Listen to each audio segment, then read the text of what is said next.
खरकनै तिप्रासा रेपिस्न যাবজ্জীবন জেলनि মাজरा साख्लायखा खुवाई district court अ खरकनै रेपिस्टनि तंथाय इंखा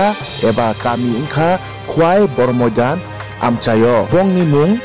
दीपंकर देबबर्मा बिनि Umar 29 years तै खरकसानि बुमुं रितेश देबबर्मा बिनि उमर 31 years कक तुमाखे हाय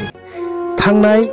9 मार्च 2017 सालमारिओ सानजानि जराओ बिथिका देबबर्मा बुमुंगै खरकसा बोरै सिक्लिनो बिनि हामजागमा चला दीपंकर देबबर्मा मालायनानि बागै बनो फुन खायै नुहुनमानि गोरोंसा थायो फियाबा बनो बरक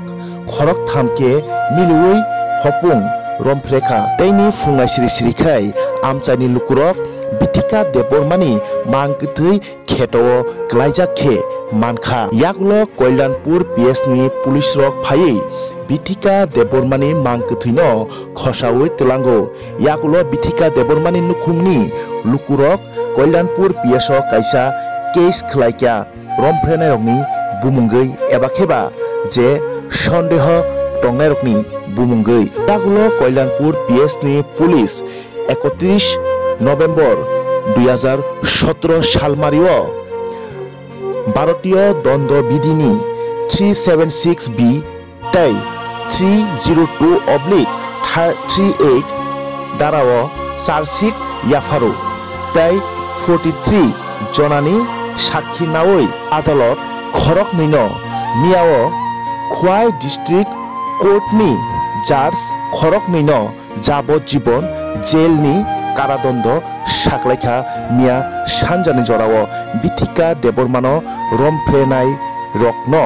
मिया सानजानि जराओ যাবজ্জীবন जेलनि साख्लायमुं साख्लायखा माननीय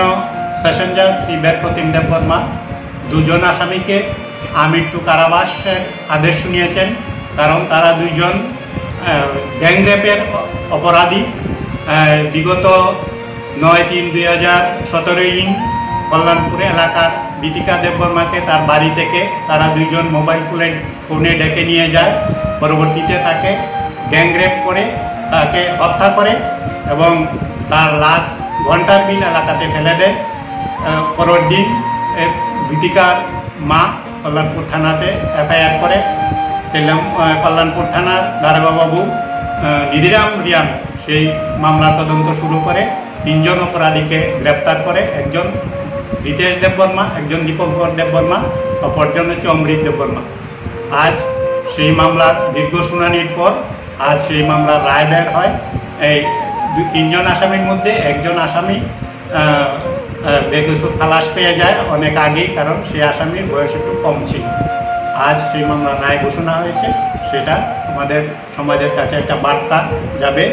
যে সতর্ক মানে সবাই যারা অপরাধী তাদের বিরুদ্ধে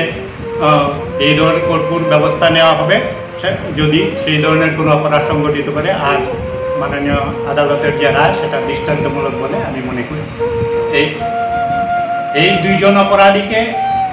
376 ডি ধারায় আমৃত্যু কারাবাস এবং 302 মানে হত্যার দায়ে তাদেরকে যাবজ্জীবন কারাদণ্ডের আদেশ শুনিয়েছে তৎসঙ্গে 50,000 টাকা করে জরিমানা দিতে হবে অনাদায়ে আরো 2 মাসের জেলের আদেশ শুনিয়েছে মাননীয় আদালত।